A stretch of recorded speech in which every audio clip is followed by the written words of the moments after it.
नमस्कार, मैं हूं दीपाली राणा। आप देख रहे हैं आवाज समाचार। शुरुआत करते हैं इस वक्त की हेडलाइंस के साथ।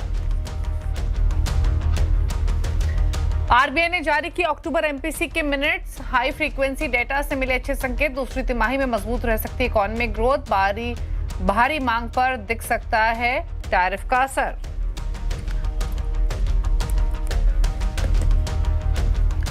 आईएमएफ एस्टिमेट्स को हम अचीव भी करेंगे, शायद एक्सीड भी करेंगे। भारत की इकोनॉमी में है दम। जीएसटी रेट कट से बड़ी कंज्यूमर स्पेंडिंग। आईएमएफ के भारत के लिए ग्रोथ अनुमान बढ़ाने पर बोले वाणिज्य मंत्री पीयूष गोयल। कहा, आईएमएफ के अनुमान से ज्यादा हासिल करेंगे ग्रोथ।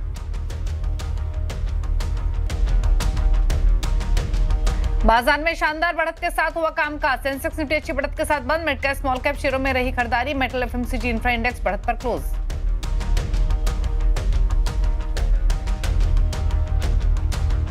अमेरिका और चीन के बीच बढ़ते तनाव के कारण सोने चांदी में तेजी जारी। सोना रिकॉर्ड 1,28,000 के करीब, वहीं चांदी 1,61,000 के ऊपर। हुंडई मोटर इंडिया की कमान अब भारतीय के हाथ। तरुण गर्ग बने नई एमडी और सीईओ। कंपनी बोली है FY30 तक 45,000 करोड़ का करेंगे निवेश। दिवाली पर दिल्ली एनसीआर में ग्रीन पटाखों को सुप्रीम कोर्ट की इजाजत। तय जगह पर ग्रीन पटाखों की बिक्री समेत कुछ शर्तों के साथ 18 से 20 अक्टूबर तक की अनुमति। बिहार चुनाव के लिए जेडीयू की 57 उम्मीदवारों की पहली लिस्ट जारी। 27 लोगों को फिर से दिया टिकट, एक भी मुस्लिम उम्मीदवार नहीं। बीजेपी ने जारी की 12 उम्मीदवारों की दूसरी लिस्ट। मैथिली ठाकुर को दिया दरभंगा के अलीनगर से टिकट। बिहार में आज नामांकन का सुपर शो। तेजस्वी यादव का राघोपुर से नामांकन तो डिप्टी सीएम विजय सिन्हा ने लखीसराय से पर्चा भरा। इधर एनडीए ने सीट बंटवारे से नाराजगी के बाद अमित शाह से मिले उपेंद्र कुशवाहा। बोले, उम्मीद है आगे कोई मुश्किल नहीं होगी।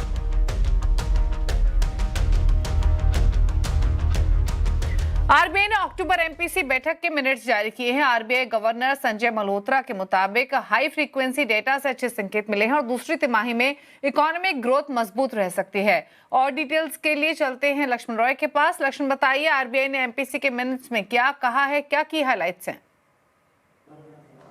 देखिए, दरअसल जब एमपीसी की बैठक के बाद आरबीआई ने यह फैसला लिया कि बैंक दरों में कोई कटौती नहीं की जाएगी, तो सब यही जानना चाह रहे थे कि इसके पीछे क्या वजह रही। जब एमपीसी की बैठक चली तो वहां पर किन किन मुद्दों पर चर्चा हुई। तो अब जो एमपीसी की बैठक के मिनट्स निकलकर सामने आए हैं, जिसमें इस बात का जिक्र है कि आखिर कौन से मेंबर किस ने क्या कहा, उनकी राय क्या थी, आरबीआई गवर्नर की राय क्या थी, तो सारी तस्वीर बिल्कुल साफ होती दिख रही है।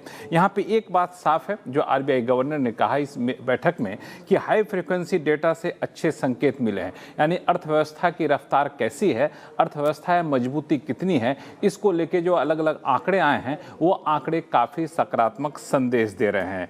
और Q2 में इकोनॉमिक ग्रोथ मजबूत रह सकती है, इस बात की उम्मीद जताई गई एमपीसी की बैठक में। एक और चीज़, जो ट्रंप टैरिफ को लेकर जो अनिश्चितता का माहौल बना हुआ है, उसको मॉनेटरी पॉलिसी कमेटी की बैठक में उसको एक्नॉलेज किया गया और माना गया है कि ये एक आने वाले दिनों में उथल पुथल रह सकते हैं। वो एक अनिश्चितता बनी हुई है और इसकी वजह से बाहरी मांग कम रह सकती है। यानी जो एक्सपोर्ट मार्केट में जो है वहाँ पे मांग कम रह सकती है, एक्सपोर्ट पे एक दबाव बना रह सकता है। ये लेकिन ग्रोथ कहाँ से आएगा? तो ग्रोथ आने के लिए दो खास वजह बताई गई। एक तो आरबीआई जो कदम उठा रहा है वो, दूसरा सरकार जो समय समय पर नीतिगत फैसले ले रही हो, इनकी वजह से ग्रोथ को काफ़ी ज़्यादा बढ़ावा मिलेगा। लेकिन जो ट्रंप टैरिफ की वजह से अनिश्चितता का माहौल बना हुआ है, ग्लोबल ट्रेड में जो अनिश्चितता का माहौल बना हुआ है, उससे हमें काफ़ी ज़्यादा सतर्क रहने की ज़रूरत है। एक बात और, हर कोई ये जानना चाह रहा था कि आखिर ब्याज दरों में कटौती क्यों नहीं की गई। तो उस एमपीसी की बैठक में चाहे आरबीआई गवर्नर हो, चाहे एमपीसी के मेंबर हो, राम सिंह हो, ये सभी इस बात पर सहमत थे कि रेट कट कटना ज़रूरी है। रेट कट बैंक दरों में कटौती की गुंजाइश है, लेकिन अभी काटने से फ़ायदा नहीं होगा, क्योंकि पिछली बार जो रेट में कटौती की गई थी उसका अभी ट्रांसलेशन हो रहा है, उसका फायदा अभी जमीन पर आने में समय लग रहा है। तो जब तक वो फायदा नहीं आ जाता, दूसरी बार रेट कट काटने से बहुत फायदा नहीं होगा, इसलिए बैंक दरों में कटौती को टाला गया था। शुक्रिया आपका लक्ष्मणी, डिटेल्स बताने के लिए। चलिए आगे बढ़ेंगे और अब बात करते हैं कुछ और खबरों की। आईएमएफ यानी इंटरनेशनल मॉनेटरी फंड ने FY26 के लिए भारत के जीडीपी ग्रोथ अनुमान 0.2% बढ़ाकर 6.6% किया है। इस पर वाणिज्य मंत्री पीयूष गोयल का कहना है कि देश नरेंद्र मोदी की लीडरशिप में आगे बढ़ रहा है। भारत की इकोनॉमी मजबूत है। पीयूष गोयल के मुताबिक जीएसटी रेट कट से कंज्यूमर स्पेंडिंग बढ़ी है। उन्होंने भरोसा जताया कि हम न सिर्फ आईएमएफ के अनुमान को हासिल करेंगे बल्कि उससे ज्यादा भी ग्रोथ हासिल कर सकते हैं। भारत ने जिस प्रकार से अपनी अर्थव्यवस्था को मजबूत किया, देश में जो आज माहौल आत्मविश्वास से भरा है, जिस प्रकार से जीएसटी को घटाने से कंज्यूमर स्पेंडिंग बढ़ी है, जिस प्रकार से इंफ्रास्ट्रक्चर पे तेज गति से निवेश किया जा रहा है, इन सब का मल्टीप्लायर इफेक्ट, इस सब को जोड़ते हुए एक तरफ भारत तो तेज गति से आगे बढ़ रहा है, दूसरी तरफ दुनिया की विकास यात्रा और कमजोर होते जा रही है। आईएमएफ एस्टिमेट्स को हम अचीव भी करेंगे, शायद एक्सीड भी करेंगे। और आगे बढ़ेंगे और अब बात करेंगे सोने की। सोने का भाव 1.25 लाख पार करने के बावजूद देश में गोल्ड का इंपोर्ट दोगुना हुआ है। सरकार के जारी आंकड़ों के मुताबिक सितंबर महीने में पिछले साल के मुकाबले 106% की बढ़ोतरी दर्ज की गई है। इस खबर पर और डिटेल्स लेते हैं आलोक प्रियदर्शी से। आलोक बताइए। बिल्कुल, देखिए, जिस तेज रफ्तार से गोल्ड यानी सोने के भाव में बढ़ोतरी देखी जा रही है, उसी तेजी में गोल्ड का इंपोर्ट भी देश में लगातार हो रहा है। जो ट्रेड डाटा जारी हुए हैं उसके मुताबिक पिछले साल सितंबर के मुकाबले इस साल सितंबर में लगभग 106% यानी दोगुने से भी ज्यादा का गोल्ड इंपोर्ट हुआ है। अगर पिछले साल सितंबर में देखें तो $4.6 बिलियन का गोल्ड इंपोर्ट हुआ था, जो इस बार सितंबर में $9.6 बिलियन का रहा। लगभग ये 106% हुआ, यानी दोगुने से ज्यादा। वहीं अगर हम टनेज के हिसाब से देखें, वैल्यू टर्म में देखें, तो ये करीब पिछले साल सितंबर में 65 टन का इंपोर्ट हुआ था, जो इस बार सितंबर में 102 टन का इंपोर्ट हुआ है। लगभग ये 65% ज्यादा है। तो कुल मिलाकर देखें तो गोल्ड इंपोर्ट में भी भारी बढ़ोतरी देखी जा रही है, जबकि सोने का भाव जो 10 ग्राम प्रति 10 ग्राम 1.25 लाख के भी पार कर चुका है। जो इसके पीछे जो आंकड़े बताए जा रहे हैं, जो वजह बताई जा रही है, उसके पीछे ये भी बताया जा रहा है कि चूंकि एक तो सीजन्स, जो फेस्टिव सीजन्स हैं, वो काफी जल्दी आ गए हैं, इसलिए ये गोल्ड इंपोर्ट में बढ़ोतरी देखी गई है, डिमांड में ज्यादा बढ़ोतरी देखी जा रही है। वही दूसरी तरफ जो एक अर्थव्यवस्था में पूरे अस्थिरता देखी जा रही है, उसकी वजह से जो हेजिंग करने के लिए लोग गोल्ड का ज्यादा इस्तेमाल कर रहे हैं, लिहाजा गोल्ड के मांग में ज्यादा बढ़ोतरी देखी जा रही है। तो ये कुछ इंटरनेशनल रीजन्स हैं, इंटरनेशनल कारण है, जिसकी वजह से गोल्ड के डिमांड में बढ़ोतरी देखी जा रही है और साथ ही साथ भाव में भी बढ़ोतरी देखी जा रही है। शुक्रिया आलोक की डिटेल्स बताने के लिए। अब क्विक मार्केट अपडेट की बात करते हैं। बाजार में आज शानदार बढ़त के साथ क्लोजिंग हुई। सेंसेक्स निफ्टी अच्छी तेजी लेकर बंद हुए। मिड कैप स्मॉल कैप में बाइंग देखने को मिली। बाजार में कैसा रहा आज कारोबार, बता रहे हैं आशीष चतुर्वेदी। देखिए, बढ़िया ट्रेडिंग सेशन देखने को मिला। निफ्टी की बात करें तो यहाँ पर बढ़त आपको देखने को मिली 25,300 के पार क्लोजिंग। लेकिन खास बात यह है कि अगर आप ब्रॉडर मार्केट के इंडिसेस यानी स्मॉल कैप, मिड कैप और सेक्टोरियल स्टॉक्स को अगर आप देखें तो यहाँ पर एक्शन आपको काफी बढ़िया नजर आया। देख लेते हैं क्विकली कि निफ्टी में बढ़ने वाले शेयर कौन से थे जिन्होंने इंडेक्स में दम रखा। तो एशियन पेंट्स है, बजाज फिनसर्व है, नेस्ले और बजाज फाइनेंस, इन स्टॉक्स में आपको खरीदारी नजर आई। वहीं गिरने वाले शेयरों की बात की जाए तो टेक महिंद्रा नतीजों के बाद निराशा, इन्फोसिस में लगातार गिरावट, बजाज ऑटो और टाटा मोटर्स हालांकि एडजस्टमेंट के बाद थोड़ा सा सुस्त प्ले आउट कर रहा है। वहीं बात करें ब्रॉडर मार्केट के स्टॉक की तो प्रेस्टीज एस्टेट्स, इनफैक्ट आज पूरा रियल एस्टेट चल रहा था। पूनावाला फिनकॉर्प 5% ऊपर नतीजों के बाद। स्टार परफॉर्मर परसिस्टेंट सिस्टम्स, यहां पर भी अगर आप देखें तो बड़ी तेजी नजर आई। लेकिन ऐसा नहीं कि सारी मार्केट में आज तेजी थी, कुछ स्टॉक्स ऐसे भी थे जो गिरे। एमआरएफ हाई से 1.5% नीचे, डिलीवरी में गिरावट, पीबी फिनटेक और ओरेकल फाइनेंस हल्की गिरावट के साथ बंद हुए। लेकिन अगर आप ओवरऑल मार्केट को देखें तो आज ज्यादातर शेयरों में खरीदारी नजर आई।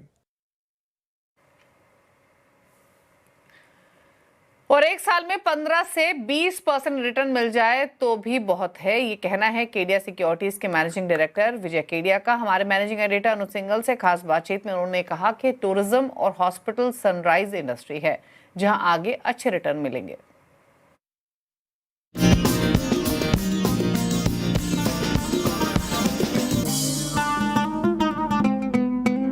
समय आप अगर ऑब्वियसली आप मैं अज्यूम करूँगा कि फुल्ली इन्वेस्टेड रहते होंगे विजय भाई, इस समय अगर आप कुछ चर्नी कर रहे हैं अपने पोर्टफोलियो में तो कोई इंटरेस्टिंग स्पेसेस दिख रही हैं आपको, और अगर ऐसा है तो कहाँ पर आप अपना प्रॉफिट बुक करेंगे और कहाँ पर फ्रेश इन्वेस्टमेंट करेंगे इस समय? तो मैंने अभी जैसे 1 साल से मैं अपना प्रॉफिट बुक कर रहा था। तेजस नेटवर्क जो मेरी पुरानी होल्डिंग है, हाँ, कोविड के बाद में जो मैंने लिया था उससे मैं एग्जिट किया। ओके। पिछले 1-1.5 साल के अंदर में से मैं आस्ते आस्ते बेच रहा था, फिर मैं एग्जिट कर गया उसमें। हाँ। तो वो थोड़ा बहुत मेरे पास में जो भी उसका जो फंड जो बचा वो मैंने कई चीज़ों में लगाया, मैंने उसको कई इन्वेस्टमेंट किए मैंने उसमें। तो जैसे लेटेस्ट मैंने किया, जैसे हॉस्पिटल इंडस्ट्री में एक शेयर्स मैंने लिया मैंने उसके अंदर में, और एक PSU बैंक भी लिया मैंने। ओके। PSU बैंक तो सस्ता है, लेकिन हॉस्पिटल इंडस्ट्री का जो मैंने शेयर्स लिया अभी वो पब्लिक डोमेन पे भी आ गया। यथार्थ है, आपका नाम आ गया उसमें। हाँ, उसमें नाम आया, लेकिन वो शेयर्स महंगा है वो। हाँ। ये हॉस्पिटल के सारे शेयर महंगे हैं। कोई भी शेयर ऐसे सस्ते भाव में नहीं मिल रहे हैं, जो हमको आदत पड़ी हुई है सस्ते, जो मेरे को भी आदत है कि सस्ते शेयर ढूंढने की। बिल्कुल। अभी कोई ऐसे ही सस्ते शेयर्स ये है नहीं, तो इस बोलकर भाव भी पूरे इनके अंदर में है। हो सकता है परफॉर्म 3 महीना 6 महीना हो सकता है नहीं बिक रहे। मेरे को इनका फ्यूचर ब्राइट लगता है, मेरे को ये सनराइज इंडस्ट्री लगती है मेरे को। जैसे टूरिज्म मेरे को एक इंडिया में सनराइज इंडस्ट्री लगती है, और एक हॉस्पिटैलिटी, हॉस्पिटल वाले शेयर समझिए, या हेल्थ केयर जिसको हम बोल सकते हैं, ये मेरे को लगता है कि ये सनराइज इंडस्ट्री शायद ये अगले 5-10 साल ये अच्छा करेंगे। लेकिन हो सकता है 1 साल इसके अंदर में रिटर्न नहीं भी आए, तो वो ये समझना चाहिए। इसमें सिंपल ऐसा अनुज भाई कि जब कोई भी कंट्री, जब क्या होता है ना, एक सर्वाइवल का जब मोड होता है ना, वो सर्वाइवल मोड से जब वो कंट्री की इकोनॉमी निकलती है या कंट्री जब निकलती है ना, तो लोग अनुभव ढूंढने के लिए निकलते हैं सर्वाइवल के बाद में। जैसे रोटी कपड़ा मकान मिल गया अभी, उसके बाद में अब क्या, तो एक्सपीरियंस चाहिए लोगों को। तो एक्सपीरियंस के लिए फिर आपको ट्रैवल के अंदर में जाना पड़ता है, और इंडिया में हर तरह के ट्रैवल है। मैं हर जगह बोलता हूँ कि इंडिया में सब चीज़ मिलेंगे आपको, जो भी आप दुनिया में देखने के लिए जाते हो, इतने इतने टिकटें लगा कर और ये सब इतना दूर जाते हैं। सारे इंडिया में इंफ्रास्ट्रक्चर की कमी है।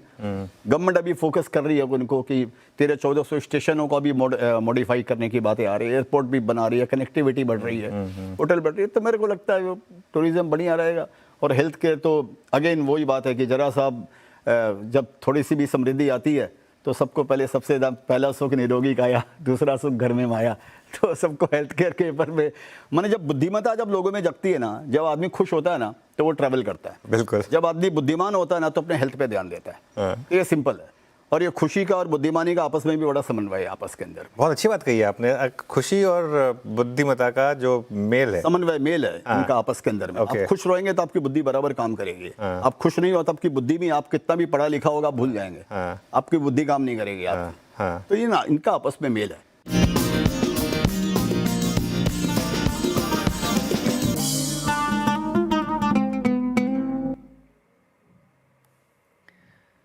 आगे बढ़ेंगे और इन्वेस्टर डे पर हुंडई ने मेगा निवेश प्लान का ऐलान किया है। हुंडई का क्या है विजन 2030, चलिए आपको बताते हैं।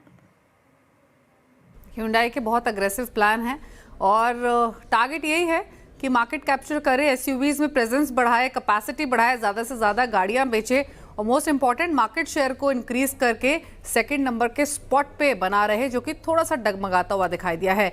और इसीलिए आज इन्वेस्टर डे में पूरा रोड मैप उन्होंने बताया कि अगले 4-5 सालों में वो क्या करने वाले हैं। और अग्रेसिव प्लान है कहना होगा। 45,000 करोड़ के इन्वेस्टमेंट्स की वो बात कर रहे हैं बाय 2030, जिसमें 60% इन्वेस्टमेंट्स तो जाएंगी R&D में, बाकी इन्वेस्टमेंट्स जाएंगी प्रोडक्ट्स पर, कैपेसिटी एक्सपेंशन पर। इसके अलावा 11 से 14% के रेंज में ऑपरेटिंग मार्जिन्स वो गाइड कर रहे हैं बाय 2030। डोमेस्टिक सेल्स में 7% की कंपाउंडेड एनुअल ग्रोथ रह सकती है ओवर नेक्स्ट 5 इयर्स, ये उन्होंने प्रोजेक्ट किया है। हेल्दी डिविडेंड पे आउट की बात भी की है इन्वेस्टर्स को रुझाने के लिए 20 से 40% तक की। इतना ही नहीं, FY30 तक उन्होंने गाइड किया है कि जो डोमेस्टिक मार्केट शेयर है उनका वो लगभग 15% तक ले जाने का वो एम करेंगे। अभी 10% 12% इस रेंज में रहा है। इतना ही नहीं, एक्सपोर्ट कंट्रीब्यूशन को भी उनको इंक्रीज करना है। इनफैक्ट ये बात तो हुंडई की तरफ से हमने पहले भी आते हुए देखी है अर्निंग्स के दौरान भी, कि मेक इन इंडिया पर वो फोकस कर रहे हैं, इंडियन मार्केट्स को एक्सपोर्ट हब के तौर पे देख रहे हैं और इसीलिए 30% कंट्रीब्यूशन ओवरऑल सेल्स में एक्सपोर्ट्स की तरफ से रहेगा बाय 2030, ये वो एम करके चल रहे हैं। अच्छा, मॉडल्स की पाइपलाइन भी उन्होंने शेयर की है। अगले 4-5 सालों में 26 नए मॉडल्स आएंगे और इन 26 नए मॉडल्स में जो 7 होंगे वो ऑल न्यू नेम प्लेट्स होंगे, यानी ऑल न्यू प्रोडक्ट्स होंगे 7 लगभग। बाकी अपग्रेड्स हो सकते हैं इंजन, अलग अलग इंजन कैपेसिटी के साथ, या फेसलिफ्ट हो सकते हैं। इंपॉर्टेंट ये है कि हुंडई की तरफ से ये एक बयान और आया है इस इन्वेस्टर डे में कि by 2030 Hyundai India global road map पे सेकंड लार्जेस्ट रीजन रहेगा। Indian markets in fact second largest region रहेंगे Hyundai इंडिया के तौर पे। लग्जरी एक ब्रांड है इनकी जेनेसिस, साउथ कोरिया में काफ़ी पॉपुलर है, उसको भी इंडिया में लेकर आएंगे वो बाय 2027। और एक डेडिकेटेड इलेक्ट्रिक एसयूवी भी जो लोकली मैन्युफैक्चर करेंगे उसको भी लेकर आएंगे बाय 2027। हाइब्रिड मॉडल्स पर भी काम करेंगे। तो एक चीज़ क्लियर की है उन्होंने इस रोड मैप पे कि जो पूरा फोकस रहेगा वो इंडिया सेंट्रिक प्रोडक्ट्स पर रहेगा, इलेक्ट्रिफिकेशन पे रहेगा, डीपर लोकलाइजेशन पर रहेगा। और इसीलिए उन्होंने जो जिन प्रोडक्ट्स की बात की है वो स्पेशली एमपीवीज, यूटिलिटी व्हीकल्स की बात की है, ऑफ रोडर्स की बात की है, प्लस हाइब्रिड मॉडल्स की बात की है। तो इसी पर ज़्यादा फोकस रहने वाला है, but definitely aggressive plans Hyundai के अगले 4-5 सालों के लिए। और सितंबर में कार से लेकर टू व्हीलर्स तक ऑटो बिक्री में तेजी देखने को मिली है। 22 सितंबर को जीएसटी की घटी हुई दरों का असर भी अब दिखना शुरू हुआ है। कारों की बिक्री में करीब 7.5%, थ्री व्हीलर्स में 5.5% की वृद्धि दर्ज की गई है। वहीं स्कूटर की बिक्री 9% और मोटरसाइकिल्स की बिक्री लगभग 6.5% बढ़ी है। ऑटो कंपनियों की संस्था सियाम के मुताबिक जीएसटी रिफॉर्म से रिकवरी का ट्रेंड दिखने लगा है। अक्टूबर का महीना अब तक का बेस्ट महीना साबित हो रहा है। ऑटो कंपनियों को उम्मीद है कि साल के अंत में भी तेजी जारी रहेगी। सियाम के प्रेसिडेंट शैलेश चंद्रा से बातचीत की रोहन सिंह ने। जिस रिकवरी की उम्मीद हो रही थी, क्या हम कह सकते हैं सितंबर में और खासतौर पर 22 सितंबर के बाद के जो आंकड़े हैं उसकी तरफ इशारा कर रहे हैं? बिल्कुल, मैं आपसे सहमत हूं जो आप बोल रहे हैं, क्योंकि पहले 22 दिन तक तो चूंकि सेल्स नहीं हो रही थी, होलसेल या रिटेल नहीं हो रही थी, बट हम तो पाइपलाइन देख रहे थे कि इंक्वायरीज और बुकिंग्स बहुत स्ट्रांगली बिल्डअप हो रही हैं, और वही इंक्वायरीज और बुकिंग्स जो हैं वो ऑफ टेक और रिटेल में ट्रांसलेट हुई लास्ट 8 डेज में। बट आप समझ सकते हैं कि 8 दिन में तो सर्विस नहीं कर सकते आप पूरी डिमांड को, तो बहुत सारी वो डिमांड अक्टूबर में सर्विस हो रही है, और इसके कारण जो सप्लाई का प्रेशर चालू हुआ है उसमें लॉजिस्टिक्स ओवरलोड भी हो गया है। तो मुझे लगता है ये अब 2-3 महीने तो कम से कम पूरा सस्टेन करना चाहिए, सिर्फ ये पेंट अप डिमांड जो है। तो मुझे लगता है जो सबसे बड़ी चीज़ है, जो कंज्यूमर कॉन्फिडेंस और सेंटिमेंट इम्प्रूवमेंट चाहिए था, वो चेंज जो चाहिए था वो दिख रहा है। एक बहुत अच्छी चीज़ आपने बताई कि एक पेंट अप डिमांड थी जो कि हमें देखने को मिली। हम क्या कह सकते हैं कि the best is yet to come या बेस्ट इज हियर? मुझे लगता है October is the best yet to come, अगर मैं उस तरह से देखूं। उसके बाद तो मैं गेस वर्क और स्पेकुलेशन ही कर सकता हूं, बट मुझे तो लगता है कि नवंबर दिसंबर जो लास्ट 2-3 सालों से थोड़ा सा ढीला चलता था या स्लो हो जाता था, वो मुझे लगता है इस नवंबर दिसंबर से सस्टेन करनी चाहिए।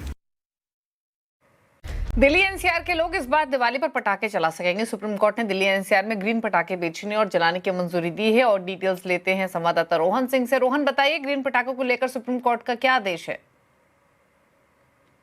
जी, करीब 8 साल के बाद दिल्ली एनसीआर के लोग दिवाली पर पटाखे जला पाएंगे, लेकिन कुछ शर्तों के साथ। सुप्रीम कोर्ट ने मंजूरी तो दी है, लेकिन कई सारी कड़ी शर्तें भी रखी हैं। जो पहली शर्त है वो है कि पटाखे ग्रीन होने चाहिए, यानी कि कम पॉल्यूशन करने वाले होने चाहिए। अब ये ग्रीन है या नहीं है ये कौन निर्धारण करेगा? तो सीएसआईआर की एजेंसी है नीरी, इसे इसका जिम्मेदारी दी गई है, जो ये सर्टिफाई करेगी कि जो क्रैकर है वो ग्रीन है या नहीं है। जो कंज्यूमर है वो पटाखे के डब्बे पे क्यूआर कोड के जरिए स्कैन करके ये जान सकता है कि उसका पटाखा ग्रीन है या फिर नहीं है। दूसरी शर्त यह रखी गई है कि पटाखों की बिक्री सिर्फ 18 से 20 तारीख तक के बीच ही होगी।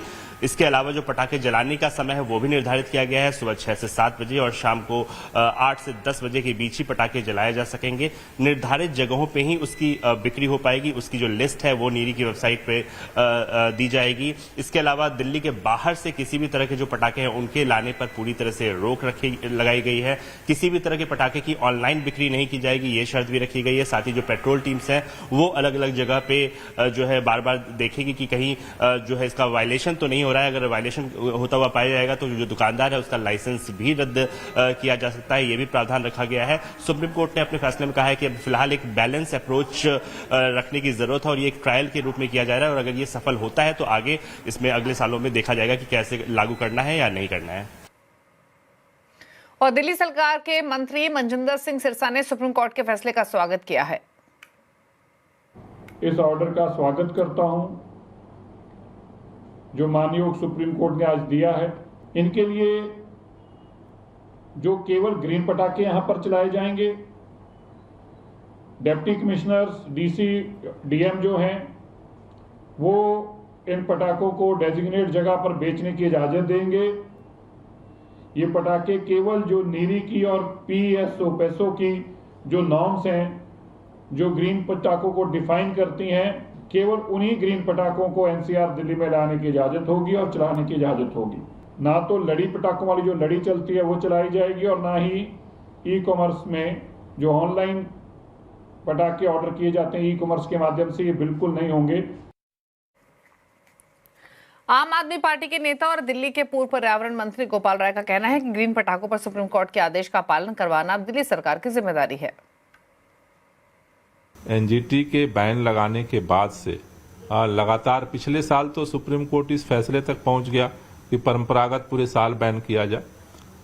सुप्रीम कोर्ट ने अभी कंडीशंस के साथ जो अलाउ किया है उसमें इम्प्लीमेंटेशन सबसे बड़ी बात है।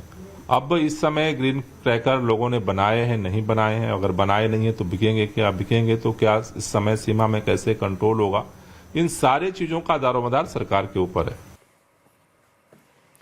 और दिल्ली के अलग अलग बाजार अब गुलजार हो गए हैं। दिवाली पर बाजारों में कैसी है रौनक? अहमदाबाद में ऐसे ही दिवाली के जगमगाते बाजार का जायजा लिया हमारे संवाददाता केतन जोशी ने। अहमदाबाद के हर इलाके में दिवाली के अलग अलग मार्केट लगे हुए हैं। ये है रंगों का बाजार। आप देखिए, भले ही ये छोटे छोटे ठेले यहाँ पर लगे हुए हो, लेकिन अलग अलग रंग है। हर व्यक्ति अपने घर के बाहर शुभ लाभ के इस तरह के स्टिकर है वो भी लगाएंगे। साथ ही साथ जो मिट्टी के दिए हैं उनका भी काफी महत्व है। 1 से लेकर 3 दिन तक यहाँ दिए भी जलेंगे। तो आप देखें कि यहाँ पर रौनक अभी से शुरू हो गई है। अलग अलग मनमोहक कलर लोग अपने साथ घर पर ले जाते हैं। आइए हम खरीदार से भी बात करते हैं। आपने यहाँ से क्या परचेस किया? आज से हमारे घर पे रंगोली बनाना शुरू होगा धनतेरस तक, तो यहाँ से कलर्स खरीदे, फिर उधर से दिए जलाने के लिए मिट्टी के कड़िए लिए और फिर शुभ लाभ स्टिकर्स भी लिए हमने। बिल्कुल, तो दीपोत्सव का त्योहार है, वो जीवन में खुशहाली लाता है और ये रंग उस खुशी को 4 गुना कर देते हैं। तो हम कह सकते हैं कि आज से दीपोत्सव का महापर्व है वो शुरू हो जाएगा। केतन जोशी, अहमदाबाद। और आगे बढ़ते हैं और अब बात बिहार चुनाव की।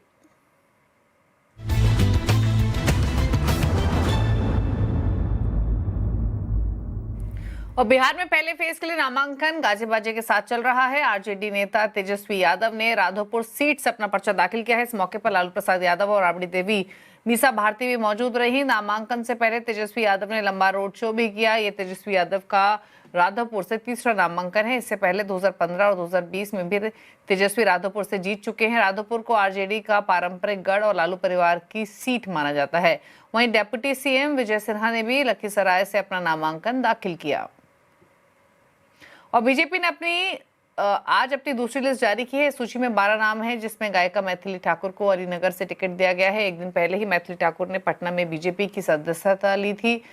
साथ ही बीजेपी की दूसरी लिस्ट में 2 अनुसूचित जाति और 2 महिला उम्मीदवारों को जगह मिली है। इसमें मुजफ्फरपुर से रंजन कुमार को टिकट दिया गया है। वहीं पूर्व IPS अधिकारी आनंद मिश्रा को बक्सर से टिकट दिया गया है।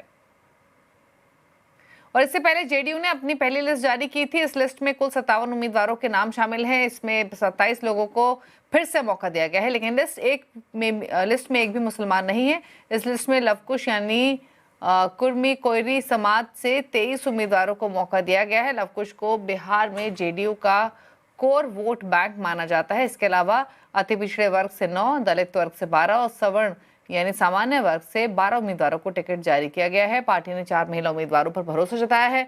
वहीं अनंत सिंह को मोकामा से टिकट मिला है। जेडीयू ने कुछ ऐसी सीटों पर भी उम्मीदवार उतारे हैं जिन पर चिराग पासवान दावे कर रहे हैं। और एनडीए से भले ही सीट शेयरिंग के फॉर्मूले का ऐलान हो गया हो, लेकिन गठबंधन में खींचतान खत्म नहीं हो रही है। आज उपेंद्र कुशवाहा ने दिल्ली पहुंचकर गृह मंत्री अमित शाह से मुलाकात की। मीटिंग के बाद उनके सुर कुछ बदले हुए नजर आए। उन्होंने कहा कि उनको उम्मीद है कि आगे सब ठीक रहेगा। लोग आए, माननीय गृह मंत्री जी के साथ मुलाकात हुई और उस इश्यू पर विमर्श हुआ और विमर्श के उपरांत अब हम उम्मीद करते हैं कि कोई कठिनाई आगे नहीं होगी। एनडीए की सरकार बिहार में निश्चित रूप से बनेगी। हर तरह से एनडीए में सभी घटक दल के लोग तैयार हैं। और आवाज अड्डा में आज हम बिहार चुनाव के गठबंधन में तनाव पर ही चर्चा कर रहे हैं, तो जरूर जुड़िए। शाम 7:57 पर गठबंधन में रार है।